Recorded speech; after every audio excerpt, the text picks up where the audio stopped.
Get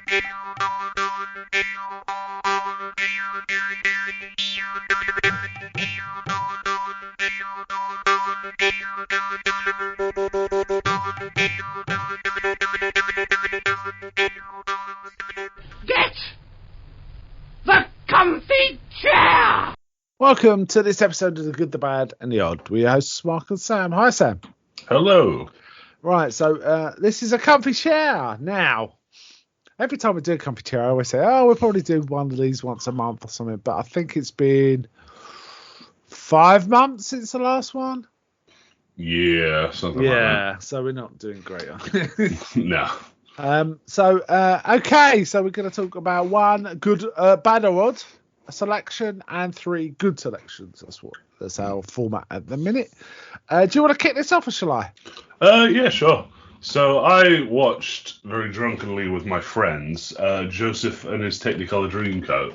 So this is your bad odd. Yeah, this is my bad odd. Oh, yeah. It was rough. But weirdly, like, star-studded. So yeah, you got, who was in it? Yeah, okay, so Donny Osmond was Joseph. Richard Attenborough was Jacob. Okay. Richard Attenborough. Richard Attenborough. Wow, okay. Ian McNeice as Potiphar. Joan Collins as Mrs. Potiphar. Joan Collins, wow. Yeah. What was this, mid-80s or something? This was 99. Bloody hell, alright, okay. Yeah, so this is it's a weird semi-stage adaptation. Yeah. It was direct to video, but it was like, the way it plays out is like a school play, and it just like, you go through the stage and the curtains, and the narrator just sort of hangs out on the scenes, because the narrator's a big part of Joseph and His Technicolor Dreamcoat. Yeah, I guess. So yeah, me and my friends drunkenly watched this, and it was weird how, because all of us separately have been in this as like kids, and literally all of us it was just like we could immediately start singing all the songs, and it was so weird and so like it was mildly upsetting. And good lord, this film is strange. There's a lot, like, Potiphar's wife basically wears like a fishnet vest with nipple pasties, pretty much. Wow, Joan Collins just does that, right? Yeah. Wow. Okay. That's a bit strong. Yeah. Donny Osmond's vehicle, to be honest. Yeah. Okay. It's such a strange film. Christopher Biggins is one of the roles. Biggins is in it, right? Okay. Yeah. I don't know who Robert Torty is, but he was Pharaoh. Oh, he's yeah, I know him. I know the face. Oh no, I'm thinking of Robert Davi. My mistake, Robert Davi on him. Okay, all right, that's weird. It's a sort of middle tier musical, I guess. We all kind of know the songs. It was just so bizarre watching it, because there's a whole the Pharaoh's Elvis, and there's a weird bit with where there's like a corn slot machine going on behind Joseph. Nice. It's so bizarre.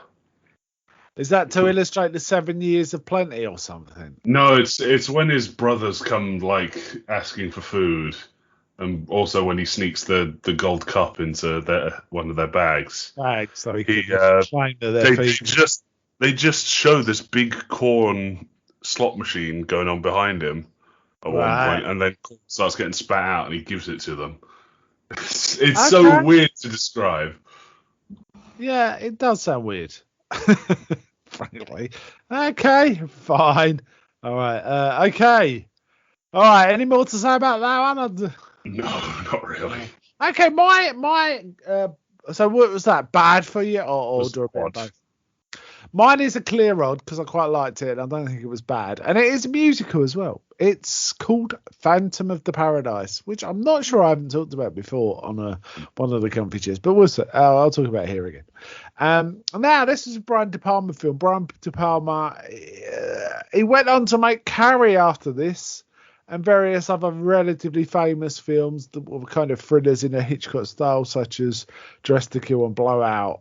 He also made the quite strikingly, from a cultural standpoint point of view, he made Scarface in '83 too, which was cocaine central, wasn't it? Really, but he's made some really good films over the years. Untouchables is really good. Dressed to Kill's okay. Blowout's pretty good, and so on. And Carrie is terrific. But Phantom of the Paradise it's not his first film, but it was one of his early ones. For '74, Carrie was in '76. And in fact, I read that Sissy Spacek was a set dresser on Phantom of the Paradise, which is weird. Now, this is a musical. It conjures up, it evokes the Rocky Horror Picture Show. It came out before then, but I think it came out after the stage musical, so it might have been influenced. And there's kind of various numbers which are a bit rock and roll, a bit Beach Boys and stuff like that. Paul Williams, who's like a musical guy, he writes songs and is a singer and so on. He did all the music for this, and he stars as a character called Swan, who is basically a Faust character, sold his soul to the devil. And the main character in it is called Winslow Leach. She's this composer that writes this rock opera stuff that basically gets stolen by Swan and repackaged and reused. And Winslow is kind of mad, but gets thrown in jail for attacking Swan's place, and he escapes and manages to get into the record press in place, and accidentally fall face first into a record press, so his face gets crushed. So it's kind of a weird mix of Phantom of the Opera, Faust, Picture of Dorian Gray, because Swan sold his soul to stay young, so that's Dorian Gray, right? So there you go. And there's some really good songs and good setups, and it's just an odd film. It's just tonally a bit weird. Jessica Harper's in it, who is really good. She's famous from genre stuff like Suspiria, things like that. But she's in it, and she sings her own material, and she's a great singer. And I was really shocked it was her singing, because it was so good. I thought it was a voiceover, but no, she was actually singing it. So that was great. And some of the songs are really cool as well. And the imagery's nuts. It hasn't got exactly a linear storyline. It's more Fever Dream, right? Okay. More Fever Dream. Especially where Swan starts interacting with the Phantom. He kind of cuts the deal with the Phantom to allow him to sing again. Because one of the things that happened to him is he kind of lost his voice when he fell into the press. He kind of has a grating voice. He sounds a bit like the Kurgan from Highlander. He sounds a bit like that. But they basically plug him into a studio. Swan persuades him to finish his work so this girl can sing it, because he says only she can sing my stuff. So Swan locks him up and gives him drugs to keep him fueled for a week to finish his opera. But he also weirdly gets him singing, even though he croaks, and he does electronic things to make him sound just like Swan singing it. And he records that version, right? But then he gets another guy in to actually sing it, like this glam rock guy called Beef, who he kind of wrecks it, but the Phantom goes nuts when he finds out. He breaks out. Oh, they wall the Phantom in to this studio. Okay. They actually brick wall him in, but the rage makes him just burst out. It's established this guy has a massive rage that gives him super strength at certain points. Okay. But then Swan persuades the Phantom also to sign a deal so he can't die either, so neither of them can die unless Swan dies. But the Phantom figures out how to do that. So, and the weird thing is, it kind of plays through the eras of rock and roll. It starts with this band doing like retro rock and roll, like 50s stuff. And then we see the same band repackaged with different name doing like Beach Boys stuff. And then we see they move on to like the shock horror rock of the late 60s, like Alice Cooper pretending to do beheadings on stage. There's a touch of that goes on. So it's weirdly like doing the history of rock and roll throughout this thing, which plays into the end because like horrific things happen, but the audience think it's part of the act and start cheering when all this weird, people start melting and weird stuff happens. It's a really fun film, and the look of the Phantom is very 80s Batman looking. It wouldn't look out of place. Yeah. He's kind of got a weird leather suit and a weird mask. I know what it looks like. I've not seen the film, but I know what the Paradise Phantom looks like. It looks a bit like that Birdman outfit, actually, that Michael Keaton went on to do, which is kind of a cool film. But yeah, I like the music, and it's all over the place tonally, but it's really quite a cool film. I quite like it. For some weird reason, he gets his teeth replaced by metal teeth while he's in prison. Something to do with, well, it didn't explain it in the film, but I'm looking at Wikipedia. It's something to do with an experimental prisoner risk program to decrease tooth decay and infection among prisoners, funded by the Swan Foundation. So for some reason, Swan is taking out prisoners' teeth. It's really weird. It is really weird. So yeah, I really quite like this. It was a pretty cool film. Odd though, very, very odd. Yeah. So that's my odd. Yeah. Okay, so my first good is a weird PS5 game called Bugsnax. Okay, so you got your PS5. What? Yeah, finally got it. It took forever. Yeah, so but you finally got it. I've been trying to get it since launch in November. It's now October. I got it towards the tail end of July. So that was. It was. Yeah, should have put it on pre-order, but never mind. Yeah. Bugsnax. Anyway, Bugsnax. Okay, so this was announced in the PS5 reveal. So it was this. Basically, it was this. Final Fantasy 16, Demon Souls Remake, and Bugsnax. Bugsnax is a game where you play as a Muppet-style character, and you're wandering around Snacktooth Island, which is home to the Bugsnax, which you can feed to people, and it turns different body parts into whichever snack you gave it. So if you gave them a Strabby, which is a strawberry that walks on its leaves like a little ant sort of thing, their arm will turn into strawberries. Or if you gave them, I'm trying to remember, a Bunga, that's a burger that charges about and you have to distract it with tomato ketchup. Then it turns into, it's a very strange game, I'm not going to lie. Hunting things, is that the game? It's kind of a catch-em-all sort of game. But it's a lot of like story progression. Your actual story reason for being there is to interview the Steve Irwin type that discovered the place. Okay. But she's disappeared. So you're trying to sort of solving a mystery as you explore the island and try and find more information about what's happened to her and gather all the people that are on the island into one town. Yeah. And then it goes wild at the end. I won't spoil it, but it gets very Cronenberg, as you can imagine with this with a game given that sort of description. But yeah, this is one of those you need to try and find a way to play it. I know it's going to be difficult because PS5, but you need to. Is that good? Is it? Yeah, it's something I don't want to spoil, but you need to play it yourself to properly experience it. Yeah. So. Okay. Cool. Yeah, it sounds all right. What's it like? Is it like any other game? It's it's more okay. So it's basically a first-person puzzle game. Is probably the closest I can make the comparison of, because you got to figure out how to catch the different Bugsnax, and usually people's quests are resolved by giving them a certain type of Bugsnax. Okay. So, okay. So you're looking for specific Bugsnax to resolve quests. Yes. Oh, cool. Right. Nice. Sounds good. Yeah. Okay. My first good is Doctor Who. I am cramming. I'm going through one a week, and a story of Doctor Who classic.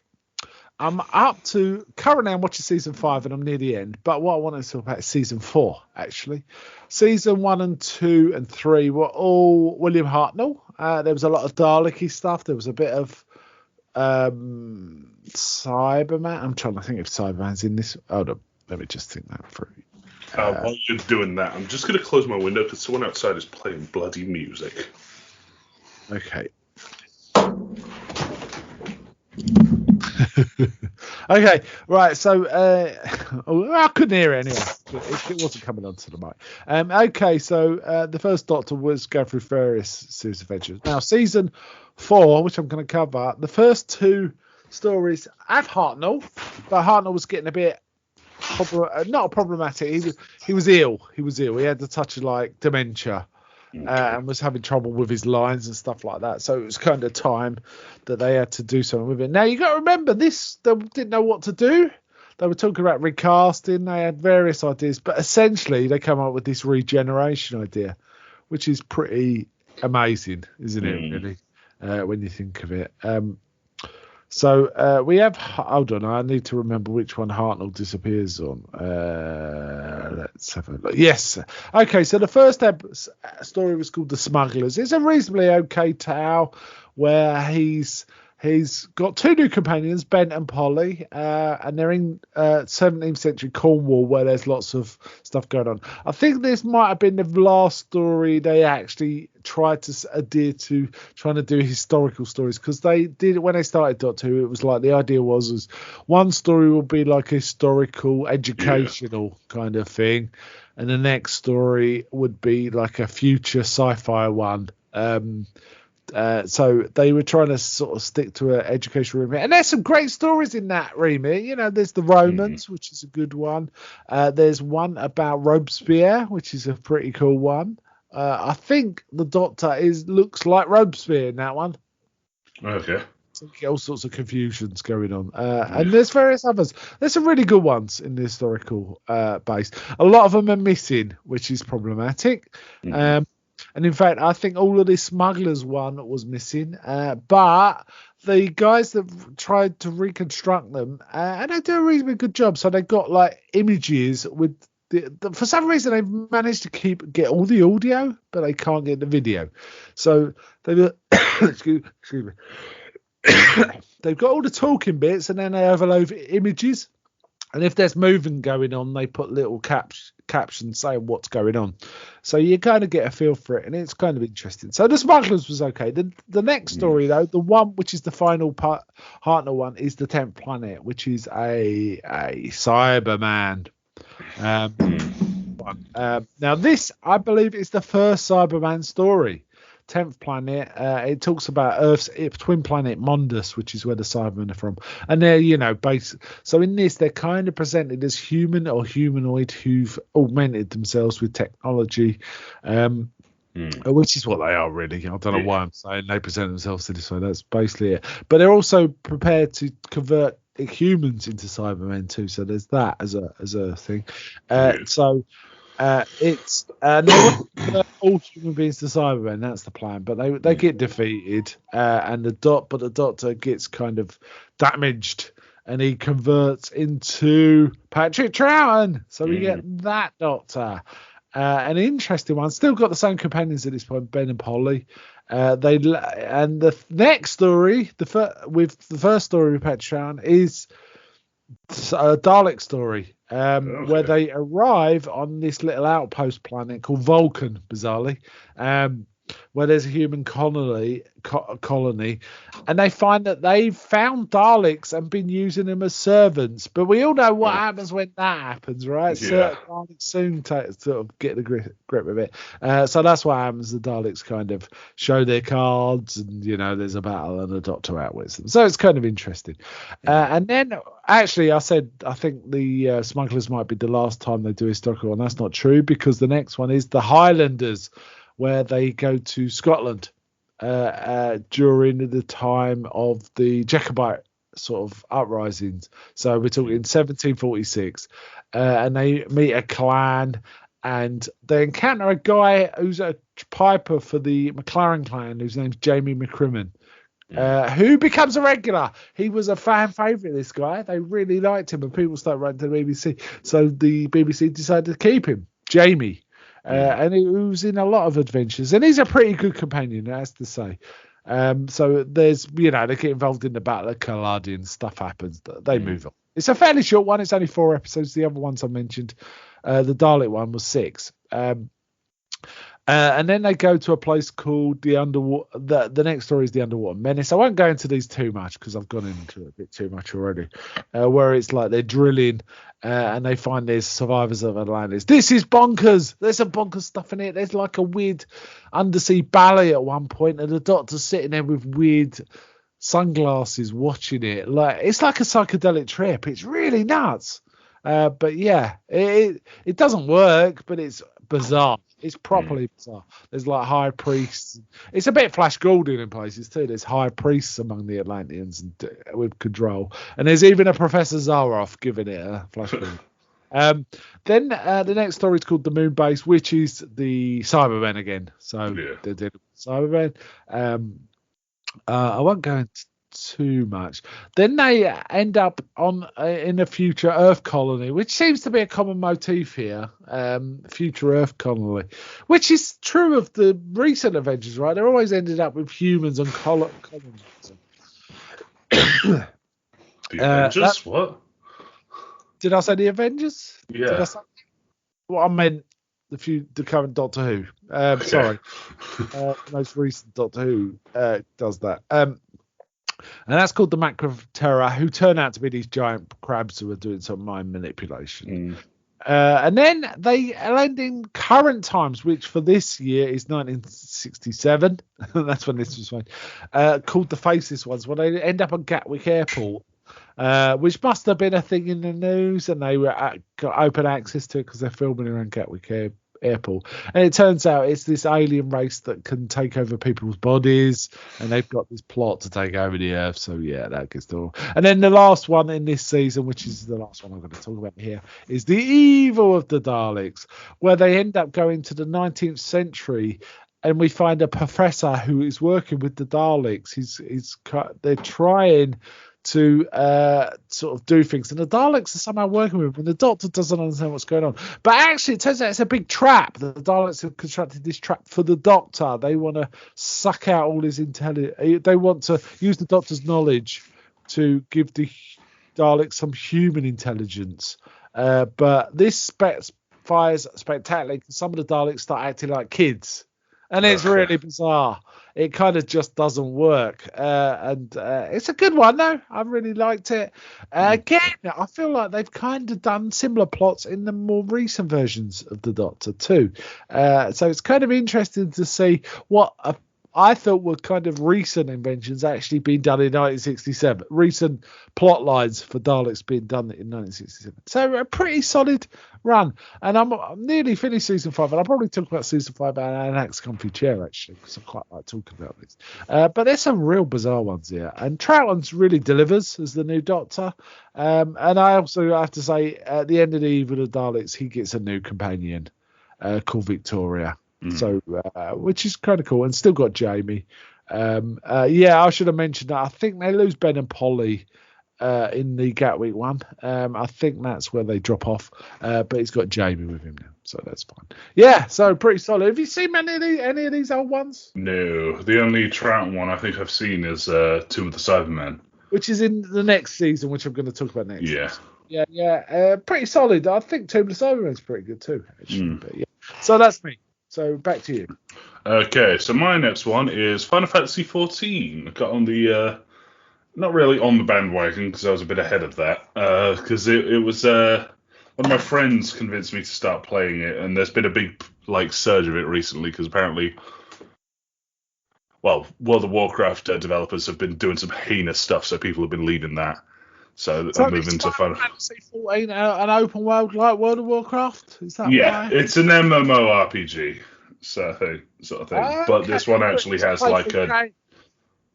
it's just a direct story sort of thing instead of I don't know. World of Warcraft always felt like it was just vaguely, hey, do stuff, and then maybe there's a story that you're sort of involved with. But in this, it's like you're the hero of the warrior of light. Sorry.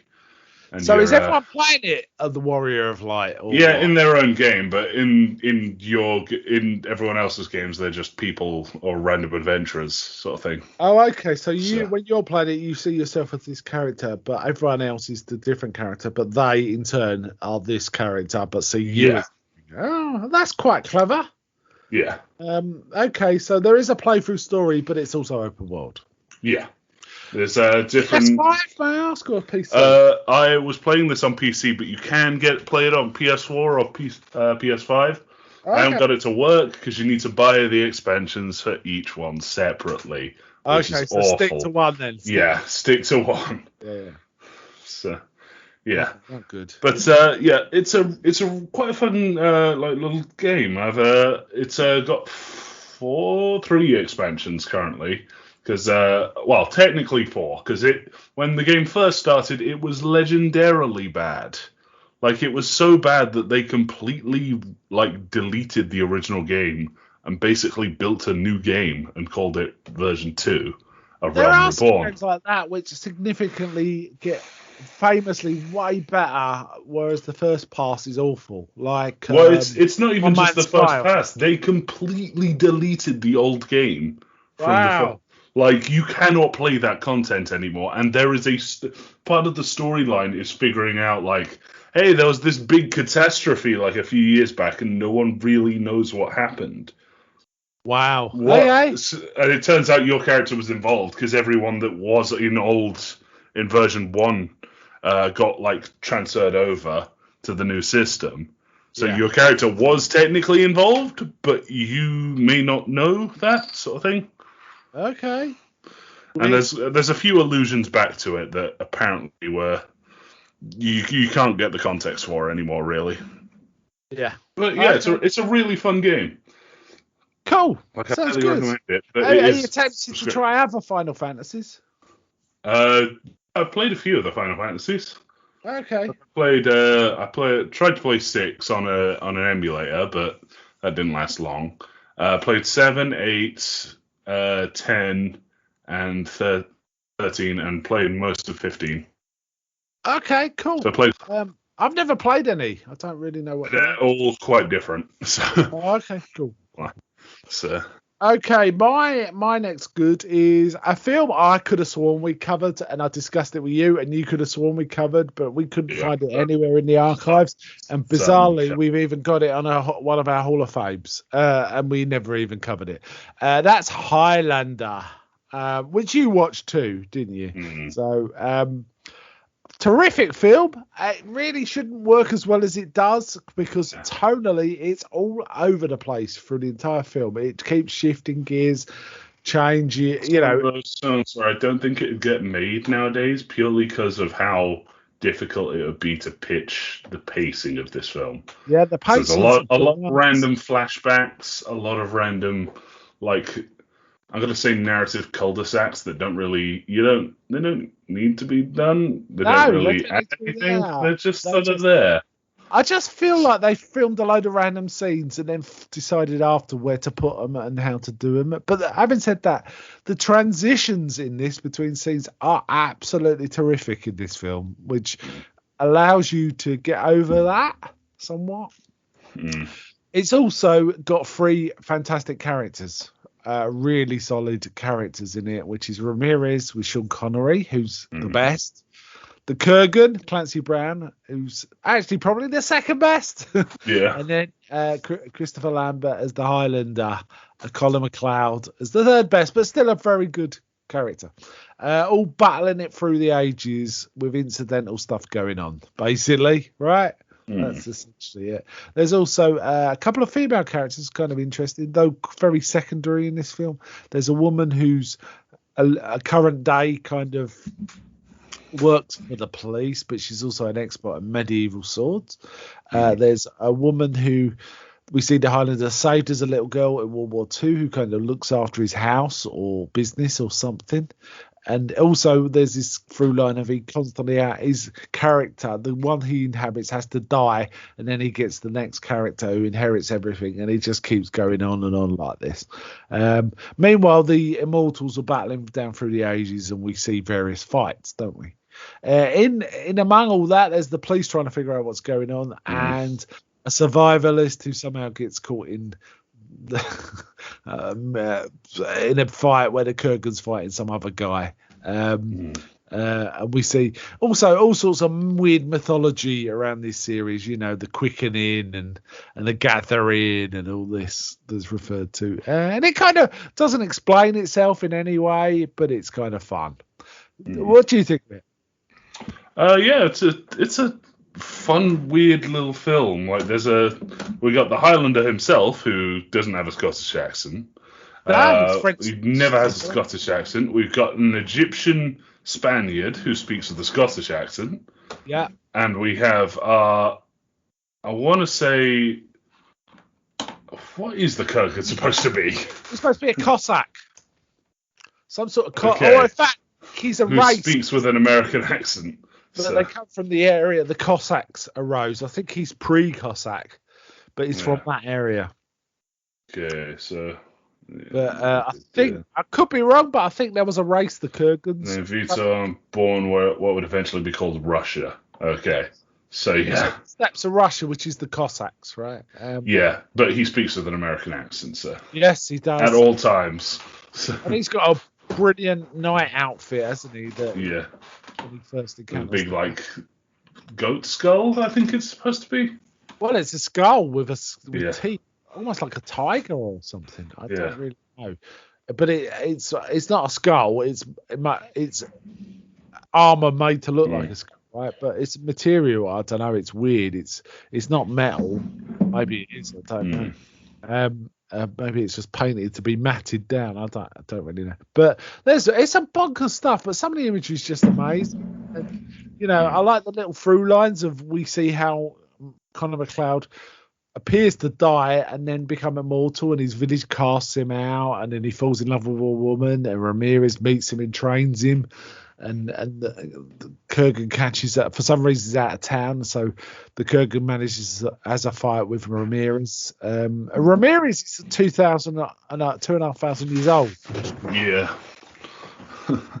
It's implied the Kurgan's pretty ancient too. Yeah, I think he's supposed to be like 9,000 or something. Like he's the first. He's one of the first then. Okay, which is supposed... And also there's this suggestion the quickening, when they kill each other, they get like this weird energy surge, is a gathering of power. So the more you kill, the more powerful you are, maybe. But it's never really explained, which is good, I think. Yeah. Because when you go through the meticulous details of mythology, it kind of makes it less fun, doesn't it? Yeah. Okay, so apparently according to the Highlander wiki, which may or may not be real, but he was apparently born 980 BC. Okay, so he's 2,000 or... He's about the same age as Ramirez. Yeah, he's almost 3,000 sort of thing. Yeah. Also, Ramirez has got a samurai sword, which was made with in techniques not even developed in Japan until the Middle Ages. And also there's this thing about don't fall in love, Highlander, don't attach yourself, because everyone dies and it's traumatic. There's that thing, but the Highlander doesn't adhere to it either. It's kind of interesting. So there's all this loneliness motif as well. These are kind of lonely gods wandering through the I love this film. I really do. It's a great soundtrack, I should mention. Yeah. Soundtrack. Although like 2 or 3 that Queen did. Yeah, Flash and this, and I'm not sure I know any others. I know Brian May did the soundtrack for Mad Max 2, but that's not Queen soundtrack. So there is that too. So a terrific soundtrack. There's Masters of the Universe, Who Wants to Live Forever, Hammer Will Fall is even thrown in there. But there's all sorts going on. Really, really enjoy this film. I think it's a top film. It's on our Hall of Good, Bad and Odd. Would you mind if I put it in the Hall of Good as well? I don't mind. Okay, I may well do that. So terrific film, really solid. 10 out of 10 for me, actually. Yes, I really enjoyed it rewatching this. Okay, what's your next? Okay, my last one is Space Jam: A New Legacy, which is a very strange film. I enjoyed it. Again, this is another watched it drunken. What was that? I need to see this, I think. Yeah, I recommend watching it, mainly because of just how weird it is. Like, okay, so the premise is that LeBron James, the famous basketball star, has been kind of stalked by by a artificial intelligence in the Warner Brothers servers called Algae Rhythm, played by Don Cheadle. Yes. Who makes up this weird suggestion that LeBron should like headline a streaming service called Warner 3000, and they could digitally insert him into all the films. Okay. It's just this really weird suggestion, but the Warner Brothers executives pitch it, and weirdly for a film from Warner Brothers, they're kind of pitching themselves as idiots. So, in most of it, like they come across as real fools and suck ups, but there's a LeBron's son who's also there, who he's trying to put off of becoming an amateur video game developer. Okay. He storms off during the middle of it, and LeBron chases after him, and they get led by Algae Rhythm down into the Warner Brothers servers, where they get Tron. Okay. Pulled into the server. So instead of it's Trond. Yeah, they get pulled into the computer. Oh, I see. Yeah. Okay. So Algae explains like he gets annoyed that LeBron refused the pitch that the executives were putting on him, and called it stupid, and said that the algorithm that came up with it was just bad. So that done ticked Algae Rhythm off. So he kidnaps his son and says, "Hey, I'm gonna play you in a basketball game. You gotta make a team," and he just boots him into the serververse, as it's called. Okay. And he ends up in Toon World with its single inhabitant, Bugs Bunny. Okay. So him and LeBron James are Bugs, and it's kind of weird because LeBron James genuinely seems like a fan of Looney Tunes. Like when he sees Bugs Bunny, he's like, Bugs Bunny? Like he's kind of excited to see him. Nice. It's quite funny. But basically what this becomes is because he's got to assemble a team, LeBron writes down this big list of all these different, of course, Warner Brothers characters that he wants on the team. But conveniently, for some reason, Algae Rhythm took all the other Looney Tunes and put them in different worlds. Or they decided to willingly go. I can't remember. I was drinking quite heavily at the time. Okay. But I might watch it, and I can talk about it next time, maybe. Maybe. But basically, it's a lot of Looney Tunes characters digitally inserted into old films and different properties. This sounds amazing. It's so weird. It's so weird. Like they go to literally all the properties are present. Game of Thrones is there. There's a Casablanca world. I'm gonna love this. Where Yosemite Sam is in now. Right? Yeah, the Druze are okay. So minor controversy. They took Pepe Le Pew out because he's a sex offender pretty much. Sex pest, yeah. Yeah, but then they had the Druze in who were like unabashed rapists. Yeah, rapist. Yeah.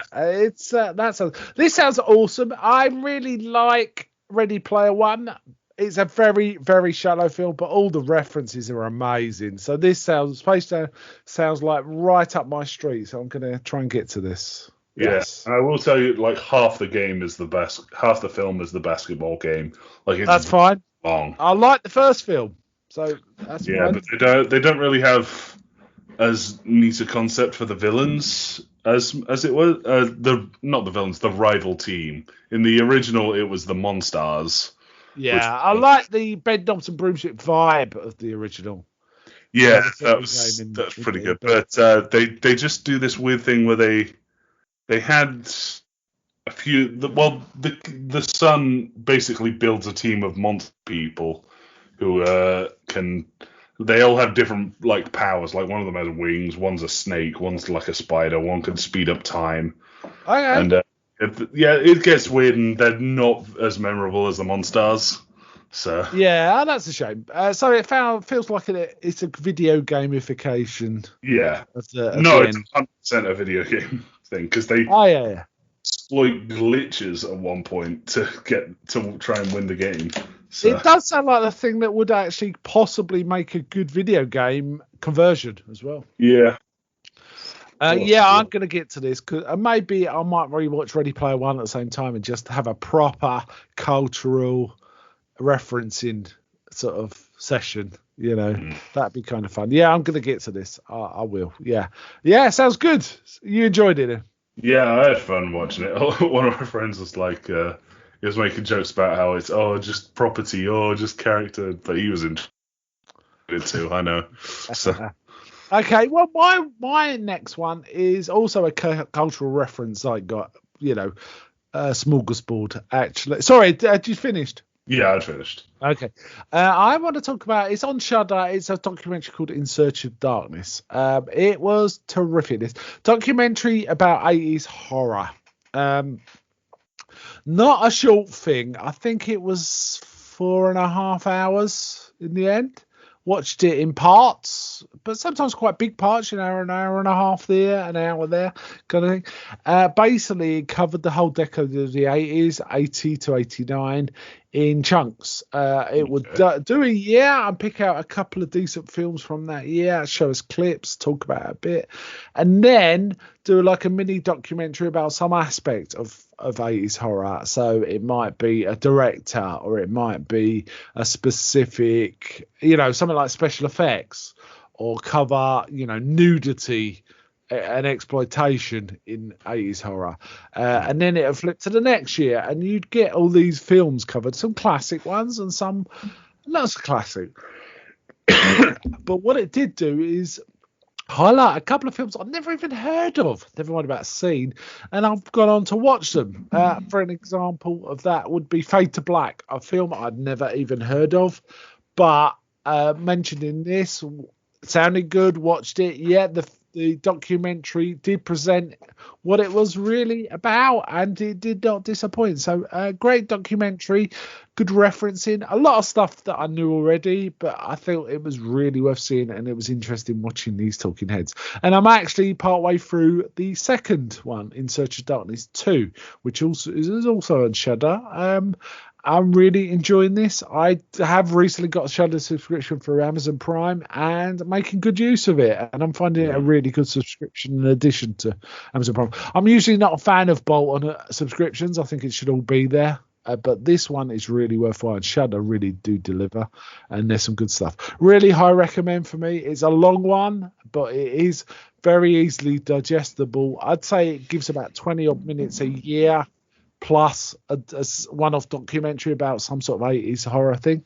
It talks about like The Final Girl. It's things like that. It's really good and really worth watching. I really give it a high recommend for me.